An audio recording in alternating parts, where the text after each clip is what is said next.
Truly my prayer and my sacrifice, my living and my dying are for God, Lord of the worlds. My living and my dying are for God. As a human, how do you get to that level of faith? Like, Muslims, please answer in my comments, because that's a big ask.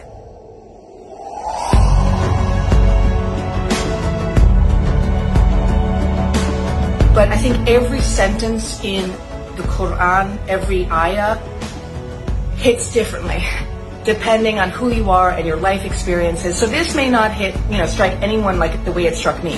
But I think that's the beauty of what I'm reading, is that for every single person who reads this ayah will come away with something that resonates with them personally. To me, that's the miracle of the Quran. As I continue to read it, but this is a dialogue that's directed at me. And if I'm open to it, Allah willing, then it will strike the core of me and resonate deeply with me. And that's what it did.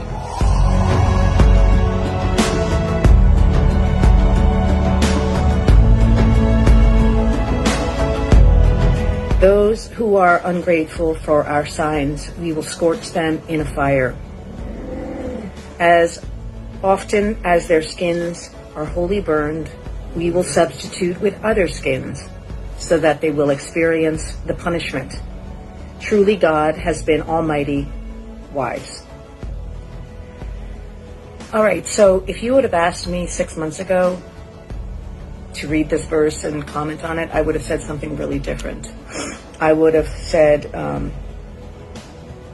that seems pretty harsh. And I don't know about a God who can do that to humans. But then I saw what's happening to the Palestinians and the horror being inflicted upon them and by my own government, who are paying for the bombs, supplying the bombs in the billions of dollars. And I realized that this punishment is okay by me. 6 months ago, I would have told you, even though I'm 53 years old, I would have said, I truly believe that every person is a good person, deep down. And all people deserve forgiveness for past actions. But at this point, no. No. I understand this verse now.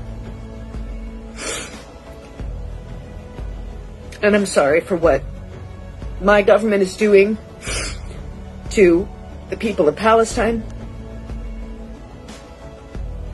and how we're complicit. I'm really sorry.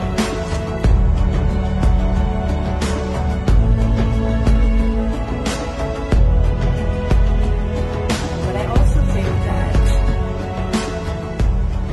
the time is ripe for a change. America's in a bad place.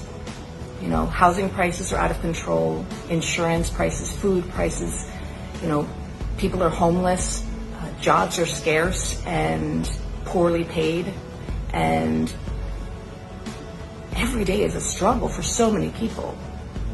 And election after election, we pin our hopes on our leaders to make the changes they promise they'll make, and they don't make them. What we're doing in the country that I will not mention is not normal. It's not sane. It's abominable.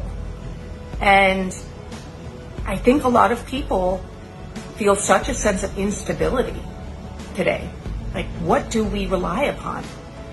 And when you read the Quran, you realize you can rely on Allah, you can rely on the word of the Quran, you can rely on an afterlife for justice.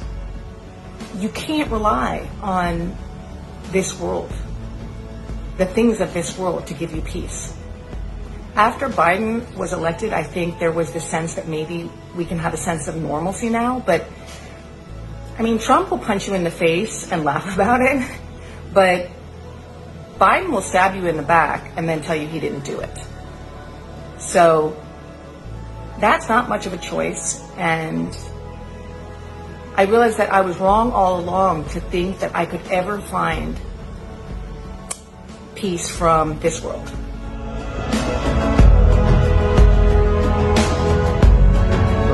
I bear witness.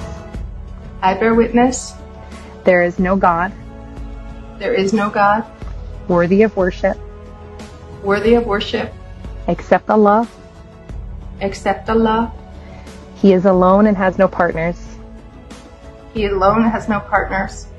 I bear witness. I bear witness. Muhammad is Muhammadans, the worshipper of Allah the worshipper of Allah and his messenger. and his messenger. That's it. Yay! Confetti. If I had the confetti filter, I would do it. Yay! Confetti, I can't believe it. Oh my Yes. gosh. Mubarak, Mubarak. Wow. You did Wow. This is a long time coming. This is like, I can't believe this happened to me. Like after 53 years, like just did not expect to be able to feel so at home in a religion. And I mean, really not, if you knew my background, you would not think that I would be a religious person. So this is huge for me. Thank you so much. Thank you so much for